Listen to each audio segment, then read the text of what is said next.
தந்தி தொலைக்காட்சி நேயர்களுக்கு வணக்கம். நல்லதை சொல்வோம், நல்லதை செய்வோம், நல்லதே நடக்கும். இன்று 23/2/2024 வெள்ளிக்கிழமை ஆயில்யன் நட்சத்திரம் இரவு 8:06 வரை, பிறகு மகம் நட்சத்திரம். இன்றைக்கு நான் உங்களுக்கு சொல்ல இருக்கிற நல்ல கருத்து, வாழ்க்கை வளம் பெற முன்னோர்கள் சொல்லி வைத்த வைர வரிகள். முதவெல்லாம் கல்யாணம் நடக்கிற போது திருமண வீடு, மணவிழா, மணிவிழாக்கள் எல்லாம் நல்ல நல்ல கருத்துக்கள் எல்லாம் புத்தகமாக அச்சடித்து கொடுப்பாங்க, அட்டையில் கொடுப்பாங்க, இப்போவும் கொடுக்குறாங்க. அதில் அந்த பழைய காலத்து பாடல்கள் அது மாதிரி உள்ளதெல்லாம் கொடுத்தா ரொம்ப உபயோகப்படும். அதாவது அந்த ஆத்திசூடி, கொன்றை வேந்தன், அது மாதிரி. அதுக்கு பிறகு முன்னோர்கள் எல்லாம் கவிதையிலேயே எல்லாம் சொல்லி வச்சாங்க. அந்த காலத்துல எல்லாம் கவிதை நடை எதுக்கு சொன்னாங்க அப்படின்னா, மனதில் எளிதில் பதியும். ஒரு முதல் வரியும் ரெண்டாவது வரியும் ஒரு மாதிரி எதுகு முனையோடு இருந்தால் மனதில் அப்படியே பதியும். ஆகையினாலே தான் இந்த வைத்தியம் பார்க்குறதுல கூட ஒருத்தர் வைத்தியத்தை போய் கேட்டாராம், நெறிஞ்ச முள் குத்திருச்சுன்னு சொல்லி. அவர் என்ன சொன்னாரா, பத்திரதன் புத்திரனின் மித்துருவின் சத்துருவின் பத்தினியின் காலெடுத்து தேய் அப்படின்னாராம். இது அந்த நெறிஞ்ச முள் குத்துனதுக்கு வைத்தியம். ஆனால் இதுக்குள்ள பொருளை உங்களுக்கு பிரிதொரு முறை சொல்கிறேன். அது மாதிரி எல்லாமே கவிதை நடையிலேயே இருக்கிற மாதிரி நம்முடைய வாழ்க்கை வளம் பெற, நம்ம உடல் ஆரோக்கியமாக வச்சுக்க, நம்ம ஒரு நல்ல பெரிய அளவில் பிரபலமான யோகங்கள்லாம் நமக்கு வர என்ன செய்யணும்னு சொல்லி மூணு வார்த்தையில் சொல்லியிருக்காங்க. உணவிடை நீரை பருகாதே, ஓடி உழைக்க தயங்காதே, உழைக்கும் காலத்தில் உறங்க நேரிட்டால் உறங்கும் காலத்தில் உழைக்க நேரிடும்னு ஒரு பழமொழி உண்டு. நம்ம இளமை காலத்துல எல்லாம் சுற்றிக்கினே தெரிஞ்சோம் அப்படின்னா பிற்காலத்தில் பொருளாதாரத்துக்காக ஓடி ஓடி உழைக்க வேணுமா. உழைக்கும் காலத்தில் உறங்க நேரிட்டால் உறங்கும் காலத்தில் உழைக்க நேரிடும் அப்படின்னு சொல்லிட்டு அது மாதிரி ஒரு பழமொழி இருக்குது. அந்த இதை இவங்க சொல்லியிருக்காங்க, உணவிடை நீரை பருகாதே. சாப்பிட்டுக்கிட்டு இருக்க போது இடையில தண்ணி குடிக்கக்கூடாது, குடித்தா அது அவ்வளவு நல்லது இல்லையா. அது மாதிரி ஓடி உழைக்க தயங்காதே, ஓடி ஓடி உழைக்கணும்னு சொல்லி ஒரு பாடல் கூட உண்டு. அதுக்கு அடுத்து, பணத்திற்கு அடிமை ஆகாதே, பகலில் தூக்கம் கொள்ளாதே. பகலில் தூங்கக்கூடாதா. பகலில் தூங்கினா அந்த நம்முடைய வேலையெல்லாம் கெட்டு போயிடும். அதை முன்னிட்டும் சொல்லியிருக்கலாம். ஆரோக்கியம், அதாவது நாடும் கோடும் நலிந்தோருக்கு இல்லைங்கிற, முடியாதவர்களுக்கு பரவாயில்ல. முடிந்தவர்கள் பணத்திற்கு அடிமை ஆகாதே, பகலில் தூக்கம் கொள்ளாதே, இனத்தார் பகையை வளர்க்காதே, எடுத்தறிந்தே தான் பேசாதே. சில பேர் என்ன பேசினாலும் எடுத்தறிஞ்சு பேசுவாங்க. தான் பிடிச்சது தான் முயலுக்கு 3 கால் அப்படிம்பாங்க. அதே மாதிரி இனத்தார் பகையை வளர்த்துக்க கூடாதான். அவங்களுடைய சுற்றம் சூழம் இருக்குல்ல, அதை பகையை வளர்த்துக்குன்னா ரொம்ப பிரச்சனைகள் அதிகரிச்சுட்டு இவங்க வீட்டில் ஏதாவது ஒரு தேவை இருந்தால் யாருமே வரமாட்டாங்க. அதுக்கு தான் அவ்வை சொன்னால், ஊருடன் பகைக்கின் வேருடன் கெடும் அப்படின்னு. பக்கத்து வீட்டை பகைச்சிக்கினா கூட அந்த வீட்டு வழியாக நம்மளை பற்றி யார் என்னென்னு கேட்டால் தெரியாதுன்றாங்க. அந்த வீதியில் உள்ளவங்களை பகைச்சிக்கினா சுற்றிலும் பகையாக போயிடும். அது மாதிரி ஊருடன் பகைக்கின் வேருடன் கெடும் அப்படிங்கிறேன். அதனால் பகையை வளர்த்து கொள்ளக்கூடாது. வாரியார் அடிக்கடி சொல்லுவார், பகையை மட்டும் வளர்த்துக்காது அப்படிம்பார். அதனால் இனத்தார் பகையை வளர்க்காதே, எடுத்தறிந்தே தான் பேசாதே, மனதால் வஞ்சகம் செய்யாதே, வணங்கும் தெய்வத்தை மறக்காதேன்னு முடிச்சிருக்காங்க. மனதில் வஞ்சகமே நினைக்கக்கூடாதான், வஞ்சக நெஞ்சு இருக்கக்கூடாதுங்கிற. அது மாதிரி வணங்கும் தெய்வத்தை மறக்கக்கூடாது. எந்த நேரமும் காலையில் சொல்லுவார் கவிஞர் கண்ணதாசன், சொல்லுவார், ஒரு உணவு அருந்துற போது கிருஷ்ணார்ப்பணம்னு சொல்லுவார். எல்லாமே கிருஷ்ணனுக்கு அர்ப்பணம் அப்படிம்பார். ஒரு முறை எங்கள் வீட்டுக்கு வந்திருந்த போது விபூதி பூசிக்கிறதுக்காக கேட்டாங்க. அப்பா அவர் சொன்னார், அந்த வீட்டுக்கார செட்டியார், ஒரு காலத்தில் நீங்கள் விபூதியெல்லாம் பூசிக்க மாட்டீங்களே, இப்போ பூசிக்கிறீங்களேன்னு கேட்டாங்க. அதுக்கு கண்ணதாசன் சொன்னார், அது அறியாத காலம், தெரியாத காலம், புரியாத காலம். இப்போ அறிஞ்சுக்கிட்டேன், புரிஞ்சுக்கிட்டேன், பூசிக்கிட்டேன் அப்படின்னு சொல்லி பூசிக்கிட்டார். அறிஞ்சுக்கிட்டேன், புரிஞ்சுக்கிட்டேன், தெரிஞ்சுக்கிட்டேன், புரிஞ்சுக்கிட்டேன், பூசிக்கிட்டேன்னு சொல்லி அந்த விபூதியை பூசிக்கிட்டார். அது மாதிரி அந்த வணங்கும் தெய்வத்தை மறக்கக்கூடாதுன்னு சொல்லுவார். அதுக்காக தான் உணவு சாப்பிடுகிற பொழுது அவர் கிருஷ்ணார்ப்பணம்னு சொல்லுவார். நான் பார்த்துருக்கேன். ஆகையினாலே இப்படிப்பட்ட நல்ல முன்னோர்களுடைய கருத்துக்களை எல்லாம் நம்முடைய வீடுகளில் விழாக்கள் நடக்கிற பொழுது அதில் அச்சிட்டு கொடுத்தா, இதை படிப்பவர்கள் மனதிலே அது பதிந்தால் அவர்களது வாழ்க்கையும் வளமாகும் என்ற கருத்தை தெரிவித்து, இது போன்ற கருத்துக்கள், ஏராளமான கருத்துக்களை சொல்லி வைத்திருக்கிறார்கள். அவற்றை பற்றியெல்லாம் தொடர்ந்து உங்களுக்கு இந்த தந்தி தொலைக்காட்சியிலே சொல்வேன் என்று சொல்லி இந்திய ராசி பலன்களை இப்பொழுது உங்களுக்கு வழங்கப் போகின்றேன்.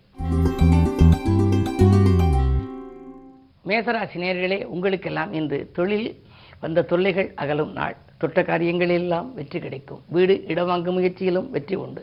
உங்களுடைய ராசிநாதன் முழுமையாக பலம் பெற்றிருக்கிறார். ராசியிலேயே குரு இருக்கிறார்.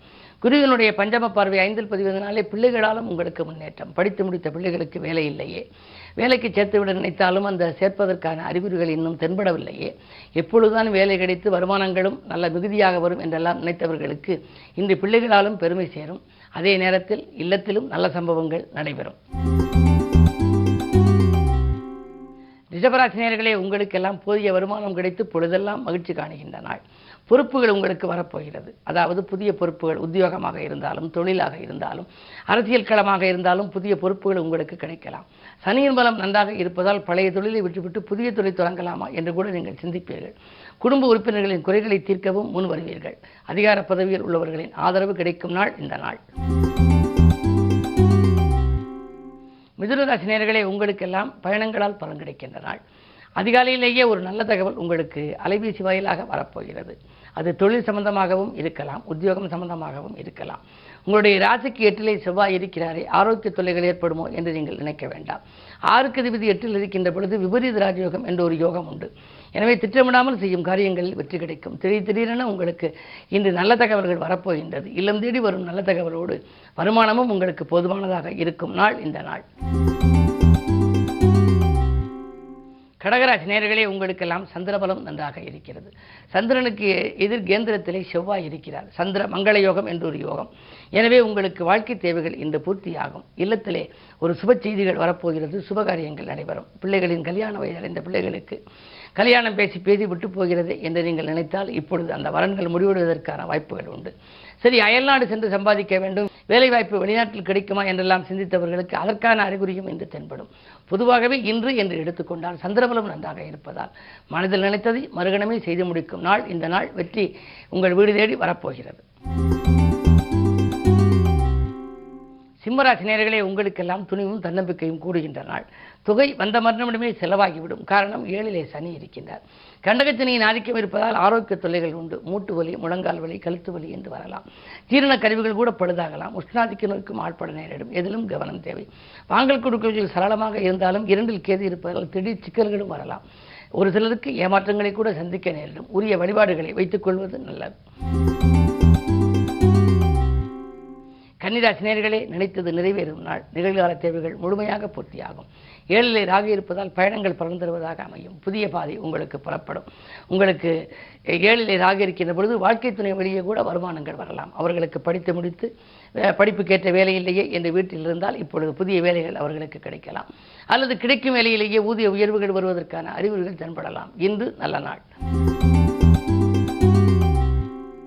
துலாம் ராசி நேயர்களே, உற்சாகமும் தெம்பும் உடலிலே குடிகொள்கின்ற நாள். உத்தியோகத்தில் இருப்பவர்களுக்கு மிகுந்த நன்மை கிடைக்கப் போகிறது. அதாவது தடைப்பட்ட பதவி உயர்வு தானாக வரலாம்.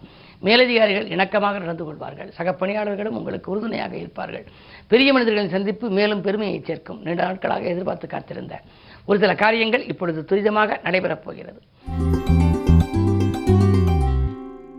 விருச்சிக ராசி நேயர்களே, உங்களுக்கு சேமிப்பு உயர்கின்ற நாள். செல்வாக்கு அதிகரிக்கும். வாங்கிய சொத்துக்களாலும் லாபம் உண்டு. புதிய சொத்துக்கள் வாங்கும் யோகமும் உங்களுக்கு உண்டு. குலதெய்வ பிரார்த்தனைகளை நிறைவேற்றுவதில் அக்கறை காட்டுவீர்கள். அது மட்டுமல்ல, அதே நேரத்தில் உங்களோடு பணிபுரிபவர்கள் உங்களுக்கு பக்கபலமாக இருப்பார்கள். உங்களுடைய ராஜநாதன் செவ்வாய் உச்சம் பெற்றிருக்கிறார். எனவே தொழில் வளம் மிகச்சிறப்பாக இருக்கிறது. புதிய ஒப்பந்தங்கள் அடுக்கடுக்காக வரலாம். அதே போல உங்களுக்கு வணிகம் செய்ய புதிய கூட்டாளிகள் வந்து இன்று இணையலாம். அந்த கூட்டாளிகள் மூலமாக உங்களுக்கு பொருளாதார நிலை உயரவும் உங்களுக்கு வழிபிறக்கும். அயல்நாட்டில், அதாவது பங்குச்சந்தையில் ஈடுபட்டிருப்பவர்களுக்கு, அயல்நாட்டு வணிகம் செய்பவர்களுக்கெல்லாம் இன்று ஒரு நல்ல நேரம். தனுசு ராசி நேயர்களே, உங்களுக்கு சந்திராஷ்டமம். விமர்சனங்களால் விரிசல் ஏற்படுகின்ற நாள். வீடு கட்டும் முயற்சி அல்லது வாங்கும் முயற்சியில் தாமதம் ஏற்படும். நண்பர்கள் பகைவர்களாக மாறலாம். எதை நீங்கள் செய்ய நினைத்தாலும் உடனடியாக செய்ய இயலாது. தடைக்கற்களும் உங்களுக்கு வந்து கொண்டே இருக்கும். மோதல்களும் உங்களுக்கு வரலாம். எனவே மிகவும் சாந்தமாக செயல்பட வேண்டும். சமயோஜித புத்தியோடு செயல்படுவதே நல்லது. இன்று வெள்ளிக்கிழமை என்பதனாலே ஆலய வழிபாடு உங்களுக்கு ஆனந்தத்தை வழங்கும். மகர ராசி நேயர்களே, உங்களுக்கு ராசியிலேயே செவ்வாய் லாபாதிபதியாகவும் 4க்கு அதிபதியாகவும் இருக்கும் செவ்வாய் உங்கள் ராசியில் இருக்கின்ற பொழுது சேமிப்பு கூடுதலாகவே உங்களுக்கு வரலாம். நேற்றைய காட்டிலும் இந்த தொழில் வளம் மிகச் சிறப்பாக இருக்கும். தொற்ற காரியங்களில் உங்களுக்கு வெற்றி கிடைக்கும். அதே நேரத்தில் உங்களுக்கு நண்பர்கள் ஒரு நல்ல தகவலை கொண்டு வந்து சேர்ப்பார்கள். குலதெய்வ பிரார்த்தனைகளை நிறைவேற்றுவதில் அக்கறை காட்டுவீர்கள். கல்யாண கனவுகள் எல்லாம் நனவாகப் போகின்றது. கடல் தாண்டி சென்று பணிபுரிய வேண்டும், அதற்கேற்ற நல்ல இடம் கிடைக்குமா என்றெல்லாம் கவலைப்பட்டவர்களுக்கு இப்பொழுது அயல்நாட்டில் உள்ள நல்ல நிறுவனங்களிலிருந்து கூட அழைப்புகள் வரலாம். ஏற்றுக்கொள்வது உங்கள் புத்திசாலித்தனமாகும். கும்பராசி நேயர்களே, உங்களுக்கு ஜென்மச்சனியின் ஆதிக்கம் இருப்பதால் சிறு சிறு தொல்லைகள் வந்து கொண்டே இருக்கும். வாகனங்களில் செல்லும் பொழுது கூடுதல் கவனம் தேவை. ஆரோக்கியம் சீராக, ஆகாரத்தில் கட்டுப்பாடு செலுத்துங்கள். பணியிடத்தில் உங்களுக்கு சில பிரச்சனைகள் வரலாம். சக பணியாளர்களால் தொல்லை உண்டு. உங்கள் முன்னேற்றத்தை பற்றி பணிபுரியும் இடத்தில் உள்ள சக ஊழியர்களிடம் தெரிவிக்க வேண்டாம். கொஞ்சம் யோசித்து செயல்பட வேண்டிய நாள். மீனராசி நேயர்களே, ஜென்மத்தில் ராகு, 7லே கேது, நாகதோஷத்தின் பின்னணியில் இருக்கிறீர்கள். ஏற்றமும் இரக்கமும் கலந்த வாழ்க்கை உங்களுக்கு அமையும். குடும்பத்தில் உங்களுக்கு நல்ல பெயர் கிடைக்குமா என்பது சந்தேகம்தான். நீங்கள் எது நன்மை செய்தாலும் அவர்களுக்கு தீமையாக தெரியலாம்.